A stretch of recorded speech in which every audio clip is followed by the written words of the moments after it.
this physical body was having some challenges. And as we know, that when there is physical challenges, then it gives us a tremendous insight into life, and it forces us to uh, dive a little deeper into ourselves and try to understand what is really going on, especially for me, because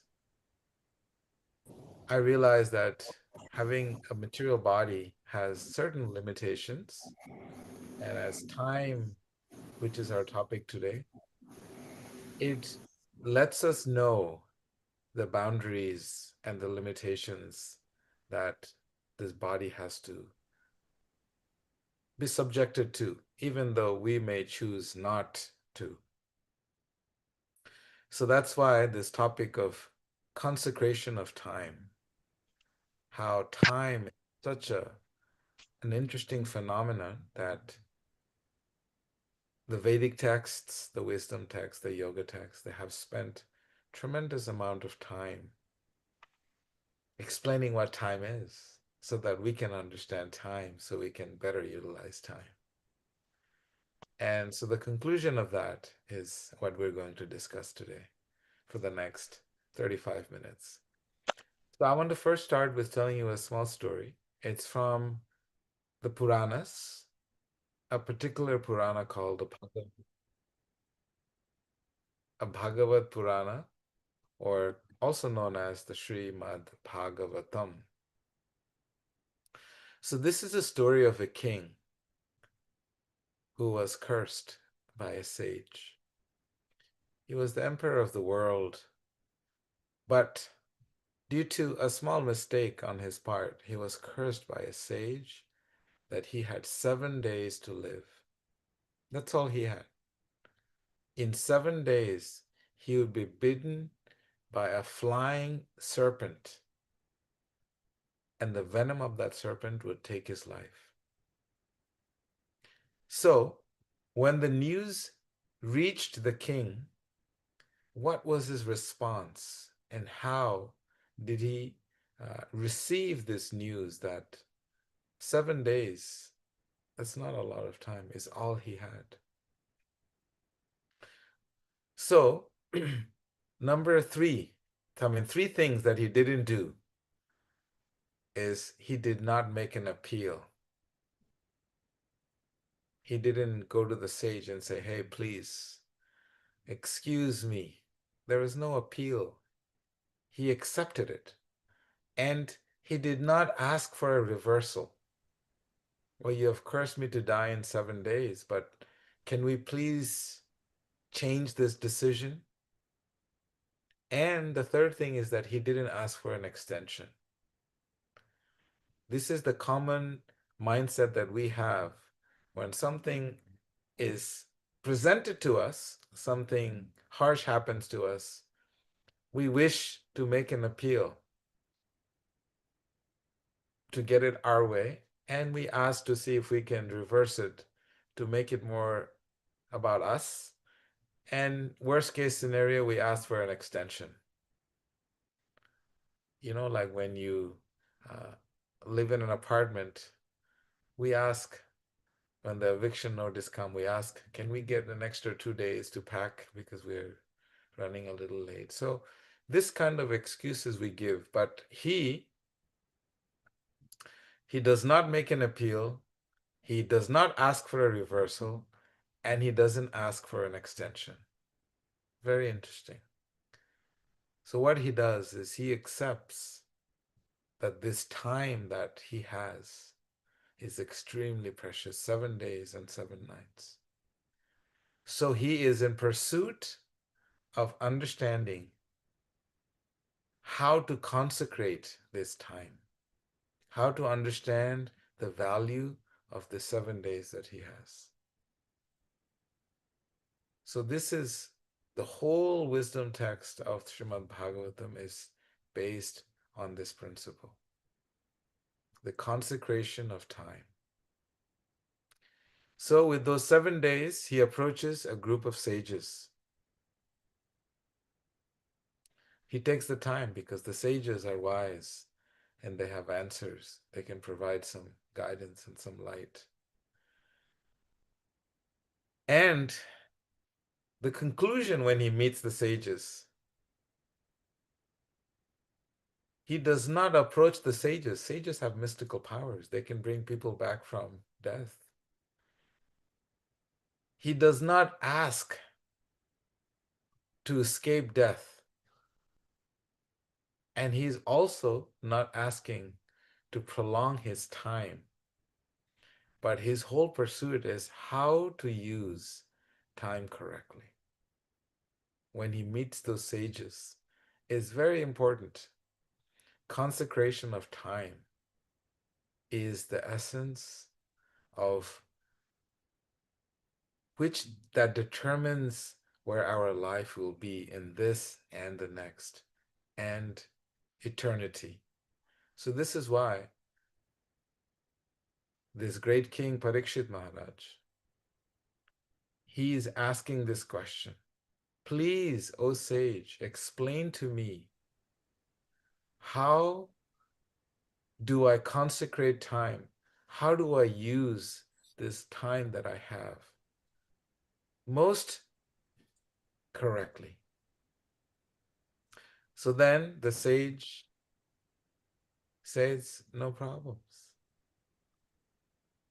The secret of utilizing our time is to drink the nectar of immortality. The nectar of immortality, when you drink it, you forget everything else in the world. You are transported from material time into a spiritual time, which is eternal. And so this is what happens on the bank of the Ganga for 7 days and 7 nights.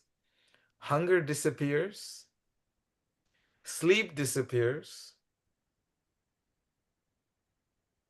and all pains of life everything in life becomes meaningless.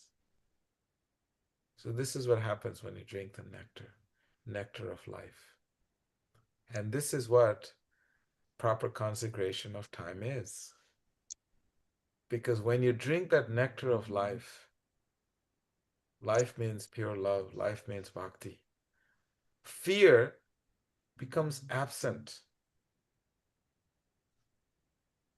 And all emotions that subject us to the material world, they all go on vacation. They all leave you alone. Because there is no room for them. The purity of the experience that one can relish by one's divine connection with God, that nectar is the nectar of immortality. This great king, he didn't have more time than you or me. There was nothing exceptional. The only difference is that he knew how much time he had, and we don't. So this is an interesting difference that we have. And if we study the Bhagavad Gītā, Krishna explains, and you may remember that this great movie that I haven't watched, the bomb maker the atom bomb maker who dropped the bombs in Japan, he actually quotes the Bhagavad Gītā verse. He says, "Tam I am, the destroyer of everything in the 3 worlds." And he portrays time as a factor that is an enemy to us. But the sages explain that time is not an enemy. Time is actually love. Time is compassion. Time is sacred. And that time that we're talking about is that time that is personal. It is compassion personified. Because it teaches us everything we need to learn. But time that is not consecrated is the time that instills fear in everyone's heart. So you'll notice one of the deepest lessons that time teaches us is that everything in this world, possession, beauty, everything in this world is going to be taken away from us. Time will take everything away from us. Family, friends, relationship, wealth, beauty, name, fame, everything. Time will take it away. But what that does is that it teaches you what is the most important thing in life. And that is what time does. Compassion. Time is God personified. Kalosmi, Krishna explains in Bhagavad Gītā, is God personified. And God personified is compassion personified. And so what is the lesson that time teaches us? It teaches us the most important thing that matters is the soul, is this beautiful spark within this body. And this is what time teaches us. So Bhagavad Gītā goes into deep analysis of time and the wisdom text that continuously explains this principle. That time is personal. Time is conscious and time is sacred. It is not just something. It is extremely sacred because time governs birth, old age, decay, growth, and death, and rebirth. This is what's happening. Very beautiful. So it is not cruel, as some people would say, because time, God in the form of time, equals compassion, and that compassion is meant to redirect us to ourself and our relationship with the divine. So what it does is three things. It breaks our illusion, and it humbles our ego, and it redirects the soul towards its real dharma, towards what it really is meant to do in this world. So please keep this in mind, that time is God moving through you and this entire universe. So it is not something that is so scary and cruel, but it is divine. So when time is not consecrated, that means you don't worship time. This is what it looks like. You are being consumed is the first emotion that you will feel. Bhagavatam explains, the Bhagavad Gītā explains the rising of the setting of the sun is taking away your life. Except for those who have consecrated this time, understood the true value of time being this divine gift that is given to us. You will realize in life, when time is not consecrated, you will become busy in life. You are always busy, but it has no meaning.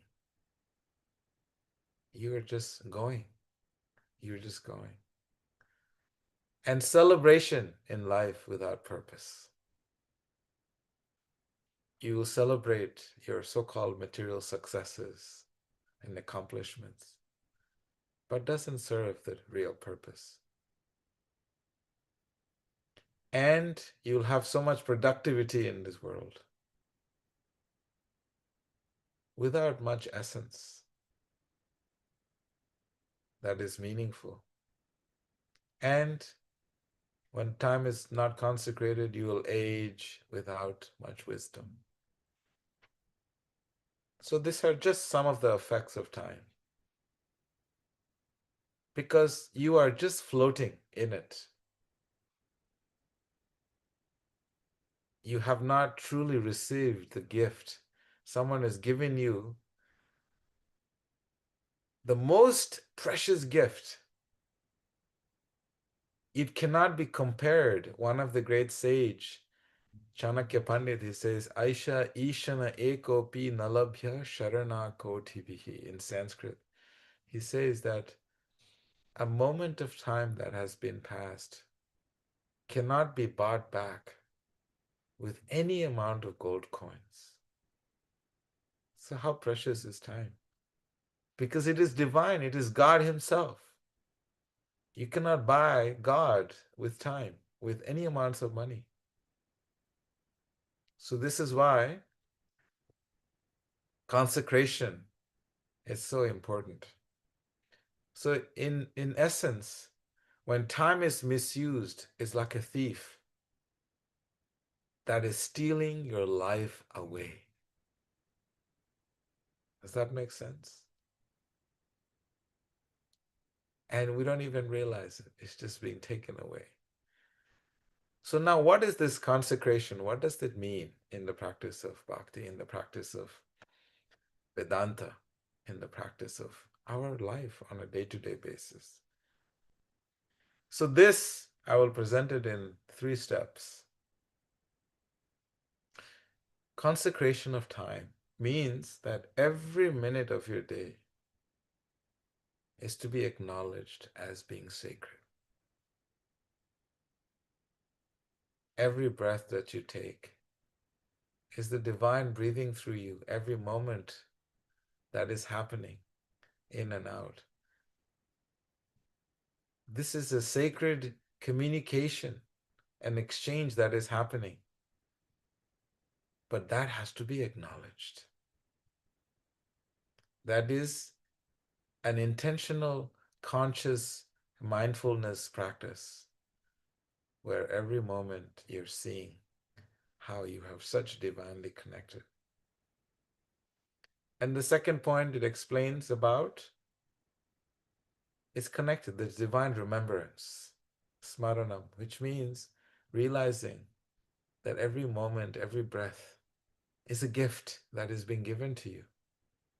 A priceless gift that cannot be bought, that cannot be bartered with anything. It's the priceless gift. So every day we take every breath, every moment, and we count the blessings in our life. Everything around you is nothing but pure blessing. What you may deem good, bad, ugly, and whatever you deem, your mind and your senses and your ego deems it to be, what it all really is a beautiful gift. You just have not been able to find the depth and the gravity and the value of that gift. And the third step of consecrating time is engaging the time that you have in service. It's called seva. It's so important. Seva means an engagement where you are practicing this theory of understanding that our deep interconnected relationship with one another and the divine.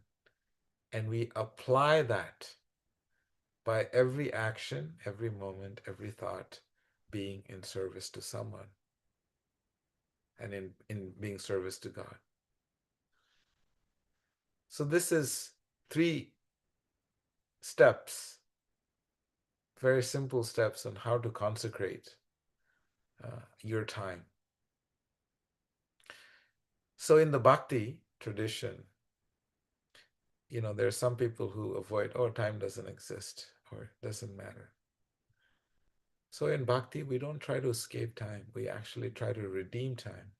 And redemption means the proper utility and acknowledgement of this divine gift that we have.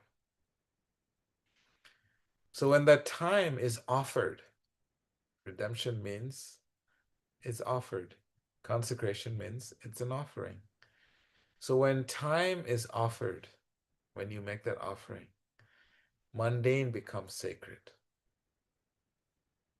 Imagine you're walking, becomes sacred. You go to holy places. You're eating, becomes sacred because you're eating sanctified food. All actions, everything mundane becomes sacred. Everything temporary becomes eternal.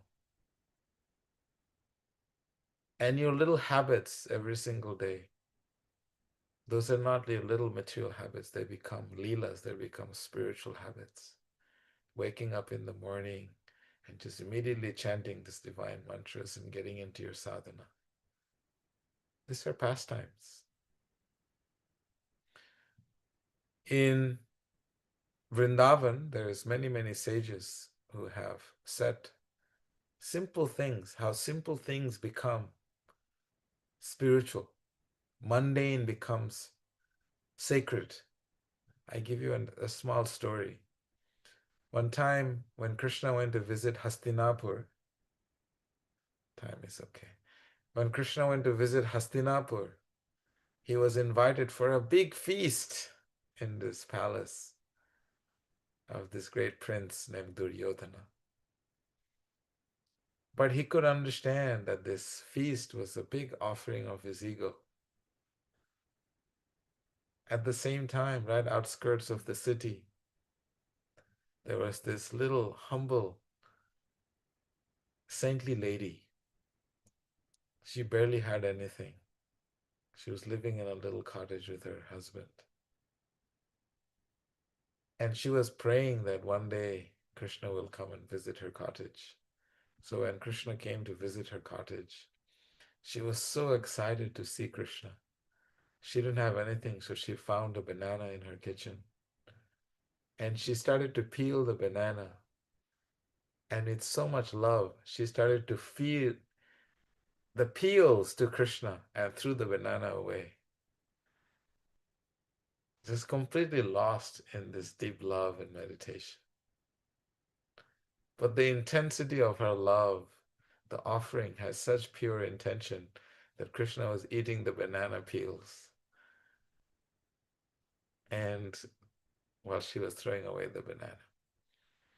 So what I'm trying to say with this story is how simple act, mundane becomes sacred when that intention is pure. When that consciousness is there, that this is everything is a divine offering. That is a continuous thread that runs through our consciousness. So now I want to share with you about the modes of consecration in bhakti.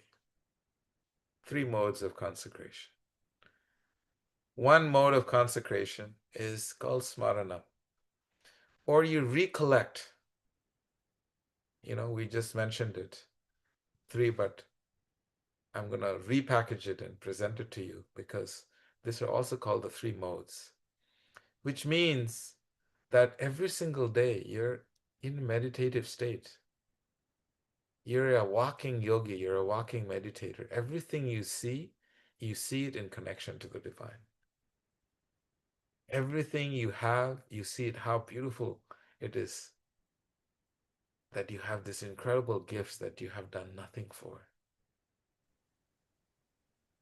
I mean, the biggest gift that you have, that you paid nothing for. So this is called cognitive anchoring. This is a very important practice to make sure that, the consecration of bhakti is, consecration of time is really solidified. This is how mundane becomes transcendence. Just making sure, constant remembrance that I'm walking on this earthly planet. Everything about this place is a gift. I am, and this world, and everyone is. It's an incredible consciousness. And the second is, we talked about seva. Reframing it is how ordinary actions turn into service. All your day-to-day actions, when the intention is right, it turns into service. It's beautiful. So, actions turning into service. That means all the activities you do, everything can be turned into service. Intention will turn mundane into transcendence. And then the third one is kirtanam. So smaranam, kirtanam, and seva. So kirtanam means to making sure that you take the moment to shift your consciousness through the power of sound vibration. Sound vibration, sound moves consciousness. It's the most powerful tool. So, waking up chanting mantras, creating positive vibrations, instead of getting on the phone and telling people or hearing people's difficulties and struggles and all the negative things in the world and turning on your TV and seeing who's dying where and all the sad news, we immediately resort to constantly be in the state of vibrating our consciousness through sound vibration, through mantras. And that is called kirtana. So it is reshaping of our consciousness. That is what kirtanam is. So we talked about the three modes of consecration: cognitive anchoring, okay? Then actions into service. And the third one is reshaping your consciousness. So these are the three modes of consecration. Now, I give you an example. This great saint, 5-year-old Saint Prahlad Maharaj, he was born in a very, very difficult situation. His father was the most powerful king, and his father didn't want him. When your father doesn't want you, is one thing. When your father doesn't want you and have you want to be destroyed and killed, that is a little harder. So Prahlad, this 5-year-old prince, his father didn't want him. Not that, his father wanted him dead. His father didn't just wanted him dead. His father wanted him destroyed in every possible way. And he tried every possible way. Cooking him in hot oil, throwing him off a cliff, every possible way. But keep in mind, every moment of this 5-year-old saint's mind, every fiber in his body was vibrating with remembrance, with smarana. Such deep was his gratitude that he was just floating. They took his body, little frail body, tossing it, turning it, trying to make a pakora out of it, and nothing worked. Because when you're on that level of divine consecrated time zone, it's called Sudarshan Chakra in Sanskrit. When you're on that level, his suffering is transcendental. Can you imagine? Transcended suffering. How suffering becomes the most sanctified time of his life. It's amazing how suffering becomes sanctified just because of his consciousness. Simply because of his consciousness. Because it is through the consciousness that we live. Consciousness carries us from one body to another. And his spiritual master, his guru, his teacher, Narada Muni, his great sage, he's a wanderer. He's always moving. He was cursed never to be in one place. And what does he do? He takes time and he uses that time to travel, and that travel becomes service. Beautiful. Every action, imagine how can traveling be a service? but he turns traveling into a service.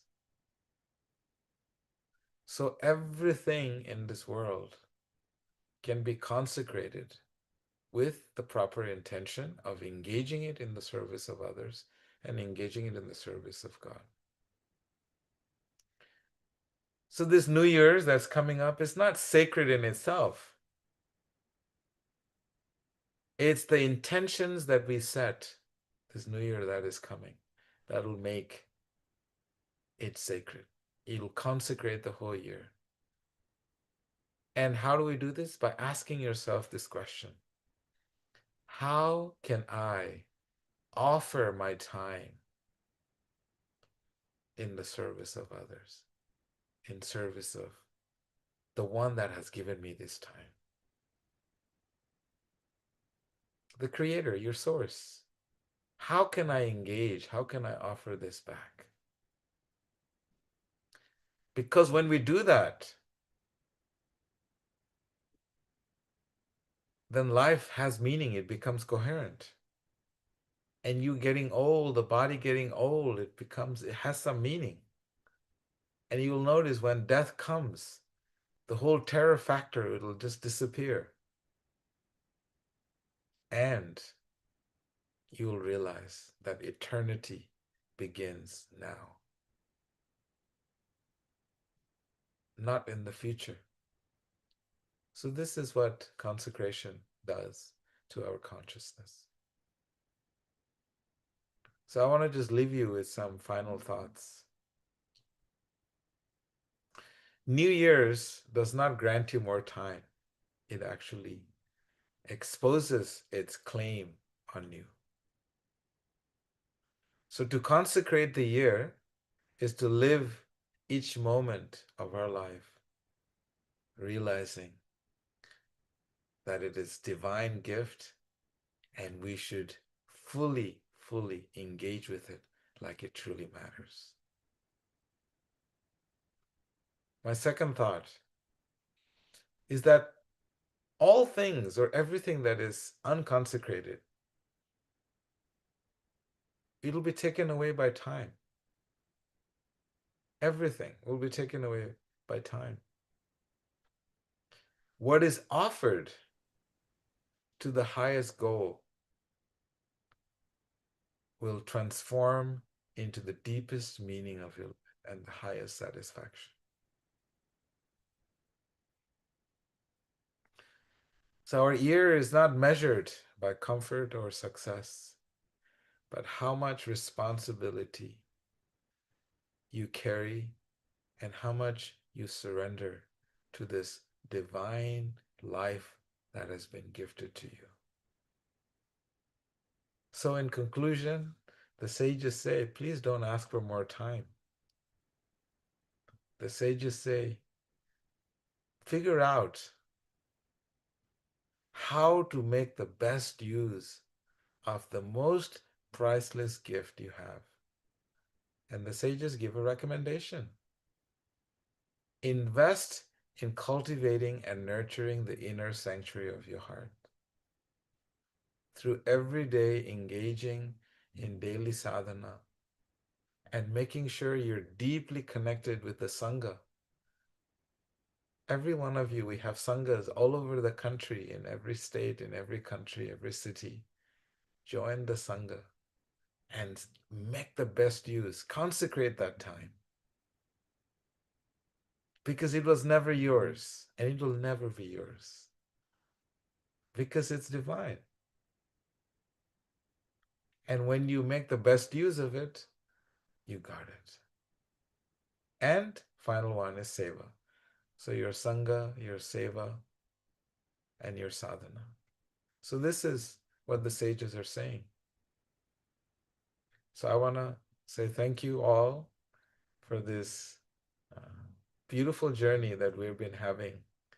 And I hope that 2026 will be a year that we will all live our life, consecrated time, and live our lives to the highest potential, because that's what we are meant to do. Live to the fullest means to consecrate your time. So please think through. Hopefully, some of the thoughts will give you some opportunity to really reevaluate how you engage with time. Thank you very much. Namaste, everyone. We have no questions, right? Yes, we have a poem by Jip. Are you here with us or you're still? Yes, is she here? I cannot hear her. Do you know if she's here? No, she's not Okay. on the chat. Okay. We missed her poetry. Does anybody have any questions, comments, or thoughts? Okay. Zoe and Janardhan have questions. Yes, sorry, I was trying to get back. Does Zoe wanna ask first and then I'll go last maybe?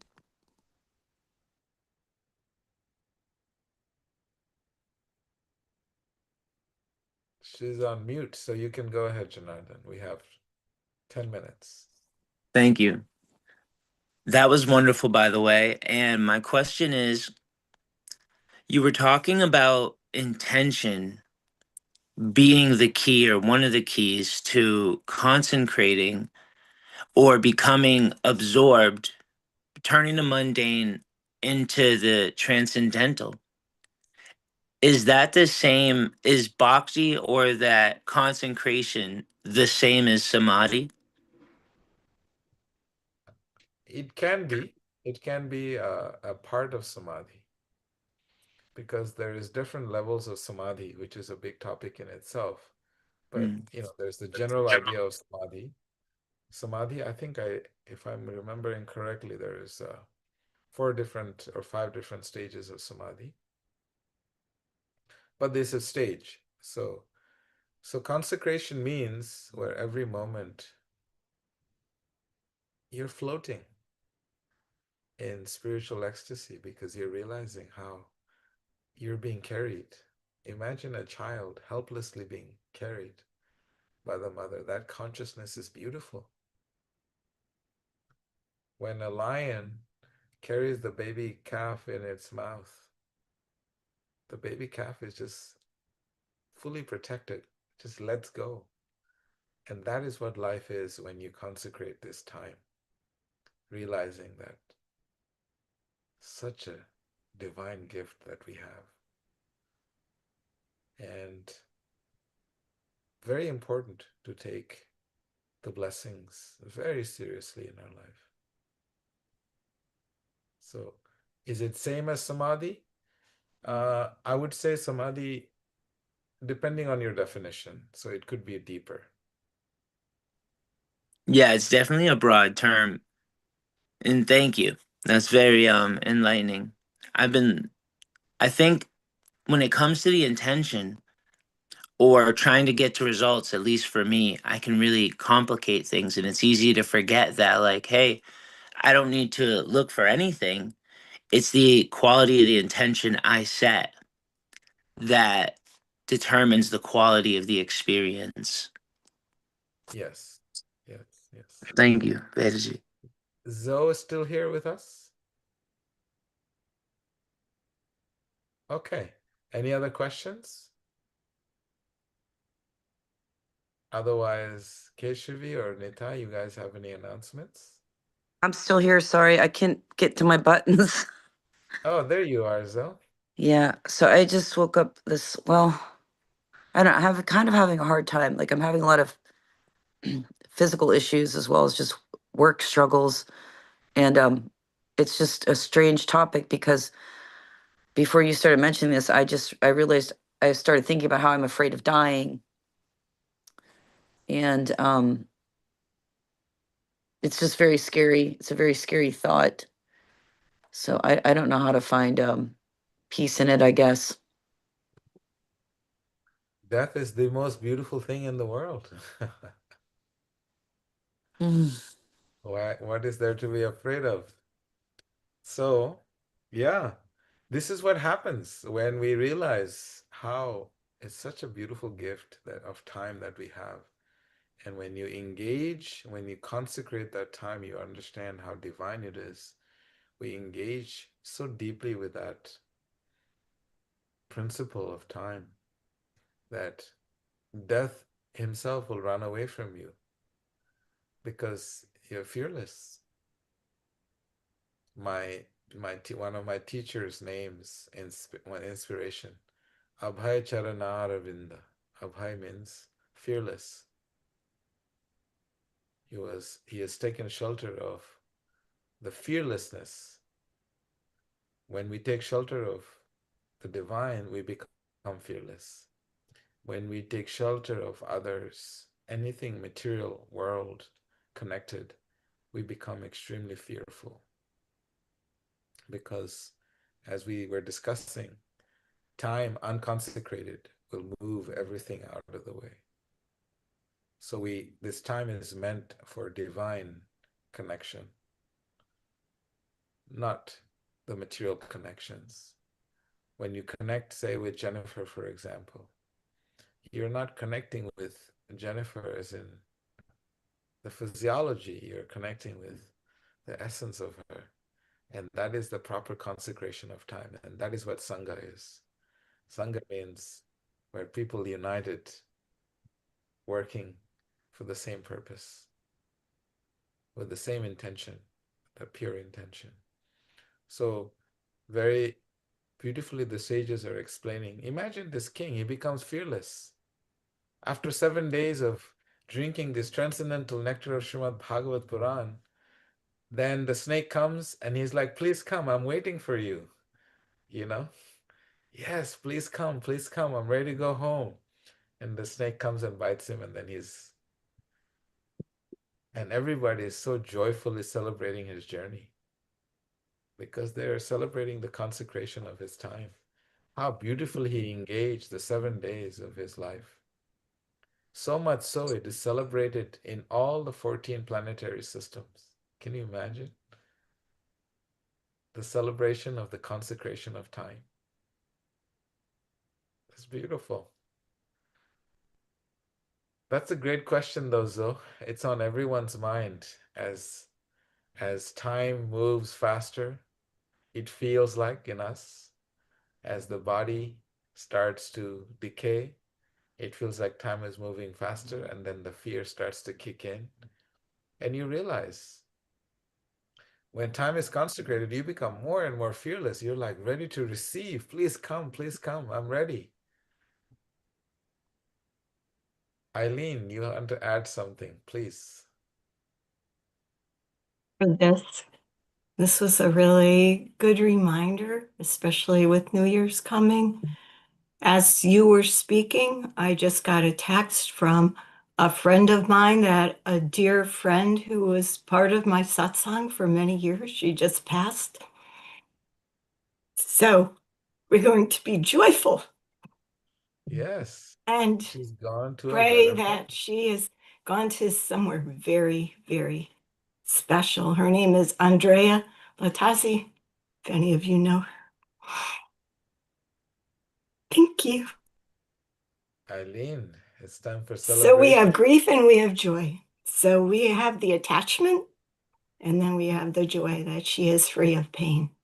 Thank you. Beautiful. I'm Thank learning you. too. Still learning so much. Yes. Beautiful. Thank you, Eileen.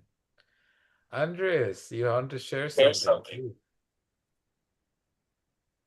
Thank you. It's a bit tough to speak after this news, Eileen. Thank you for sharing. Mm, I feel sorry though. I have a question actually. On the three modes of consecration, it was lovely. The cognitive anchoring to be in constant remembrance, and also with intention, action gets to become service. But where I was confused, or where I was like not getting the message, was with the third about with sound. and how sound reshapes consciousness. And yeah, that was my question. If you could talk a bit about this, this third Yeah. mode of consecration. Beautiful question. So we have 1 minute. I'm going to try and cover it in 1 minute. Because sound, everything in this world comes from sound. When we study the Vedas, every yoga text will tell you that the world was created from the sound. And the first sound was Om. So everything in this world is a creation of divine sound. And what human beings have done with a polluted mind and the polluted consciousness, then we try to pollute that sound vibration. That's why when you turn on the TV, you're subjected to breaking news. It's a reason it's called a breaking news. It's not building news. It's not building you, it's breaking you because it's painful. So this sound vibration is so impactful that it shifts your consciousness, because fear, it helps them with whatever their agenda is. And in the yogis, we are trying to use that same frequency of sound, the same modality, but the frequency is higher. It's not the lower frequencies. So when we communicate with one another, we're communicating through sound. And those sound, there's verbal sound, non-verbal sound. There's various different levels of sound, which I won't get into it now. So reshaping of our consciousness happens when we chant these mantras. Mantras are syllables made strictly and specifically to elevate the consciousness. Constantly. When you're sick, you can chant certain mantras, sickness will heal. Why? Because it's the frequency of the sound that is hitting those cells that is causing the sickness, and then they heal, and then the body heals. It's beautiful. If you May I sit, share here? sorry? May I share something regarding to this? Yeah, sure. Because healing, I went in the bus from Dharamshala in India to Amritsar in the west of India, and I was sick. And at some point, I put on Hare Krishna in the bus, and instantly I felt better. Like, and I was stunned. What is happening? So I didn't get super well, but I felt much better afterwards. Yeah, it really worked. It's a very common practice in ancient India and amongst the yogis. You will see the room. If you go to our ashram in Atlanta, you will see there is a mantra being played 24/7. I don't know if it's still there, Nita. I'm not there right now. Balaram can confirm. But there is a mantra being played 24/7. Even when you're not there, there's invisible living entities. They're there. And their consciousness is also being elevated. So yeah, it's a very deep topic. I did want to mention, I Thank just you. remembered, we have Chitta Cleanse has been launched. Chitta Cleanse is a course that I created, and it was a course to help people find the virtues in their traumas. So it's basically helping one see one's behavioral patterns and correct one's pattern. Some of you have taken it, and Keshavi Ma has launched it. I don't know where you can find it, but it should be in chittacleanse.com, or I don't know, maybe they can share it with you. But you can just reach out to Nitai or Keshavi Ma and they can help you. Nitai, Keshavi, you want to give any more details? Jennifer, you want to share just a quick, you did the Chitta cleanse with Daksha Devi, right? I did. And really grateful to have had that, and it continues. It Yes. really invited me to look at my patterns of behavior that have been going on really since childhood, and how I was hanging on to those patterns, thinking that that was strength for me, trying to kind of put a barrier up for me of protection. And Chitta Cleanse helped me realize that I can take that down and actually have relationships with people. You know, and that's where the greatest gift I have now is the relations I have with other devotees. Wow, beautiful. Yeah, she did the Chitta cleanse with one of the students named Daksha Devi. Daksha Devi was part of the first batch, and then she became a teacher of Chitta cleanse, and she was working with Jennifer. So I'm so happy that it's been helpful. Yeah, it's a very ancient technique, thousands of years old. So you're not in permanent therapy. You can heal yourself through this process. Yeah. Okay. Keshavima, anything else? No, I just put the link in the chat. There's a registration link and an info link. So please, yeah, please join us. We have a few spots open. Okay. Thank you all very much. So nice to be with all of you. Namaste, everyone. Namaste, Hare Krishna, and Happy New Year's, everyone. Happy New Year. Bye bye.